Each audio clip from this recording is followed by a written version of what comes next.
Jail ఖాయం అంటూ శంకరావంలో CM Lokesh హెచ్చరిక. నిజం మాట్లాడితే తల పగిలిపోతుంది. జగన్ రెడ్డికి ఆ శాపం ఉంది. అందుకే మోసాలు అబద్ధాలు. లోకేష్ ఎన్నికల ముందు డిఎస్సీ అంటూ మోసం, భూపత్రాలు సర్వేరాళ్లపైన జగన్ బొమ్మలే, బిడ్డనంటూ మీ భూములు లాక్కునే యత్నం, 3 రాజధానులు ఉత్తరాంధ్రకు ద్రోహం, విశాఖ రైల్వే జోన్కు భూములు ఇవ్వలేదు, షర్మిలపై పేటీఎం బ్యాచ్ వికృత ప్రచారం, శంకరావంలో టీడీపీ ధ్వజం, పాతపట్నం పాలకొండ కురుపంలో సభలో లక్ష కోట్లు లూటీ చేసిన జగన్ రెడ్డి త్వరలోనే జైలుకి వెళ్తాడు. ఆయనకి ఇదే నా సవాల్. అవినీతి ఆరోపణలపై చర్చకు మేము సిద్ధం, మీరు సిద్ధమా? ఉత్తరాంధ్రతో పాటు రాష్ట్రం మొత్తానికి చెడు చేసిన జగన్ను ప్రజలు ఓటు అనే ఆయుధంతో తరిమికొట్టాలి. జగన్ అర్జునుడు అభిమన్యుడు కాదు, ఒక సైకో, ఒక భస్మాసుడు, ఒక సద్దాం, చంద్రబాబు విజనరీ, జగన్ రెడ్డి ప్రెజనరీ అంటూ హైలైట్ చేసుకొచ్చారు. ఇకపోతే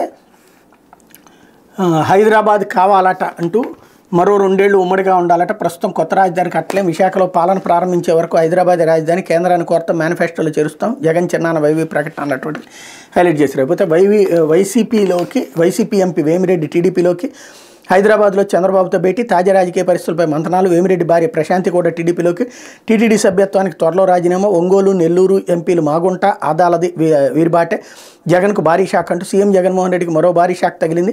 నెల్లూరు జిల్లాకు చెందిన వైసీపీ సీనియర్ నేత రాజ్యసభ సభ్యుడు వేమిరెడ్డి ప్రభాకర్ రెడ్డి తెలుగుదేశం పార్టీలో చేరబోతున్నారు. సోమవారం ఆయన హైదరాబాద్లో టీడీపీ అధినేత చంద్రబాబుతో భేటీ అయినట్టు సమాచారం. వైసీపీకి ఆర్థికంగా అండదండలు అందించేటువంటి నేతల్లో కీలకమైనటువంటి ఆయన చేరుతున్నారన్నటువంటి వార్తతో పాటుగా మాగుంట శ్రీనివాసులరెడ్డి, ఆదాల ప్రభాకర్ రెడ్డి ముగ్గురు కూడా వీళ్ళని పెద్దారెడ్లు అంటుంటారు. ఈ ముగ్గురు కూడా ఇప్పుడు జగన్ని వదిలి తెలుగుదేశం బాట ప్రయాణించబోతున్నారు అన్నటువంటి వార్త ఇక్కడ ప్రధానంగా హైలైట్ అయింది. ఇకపోతే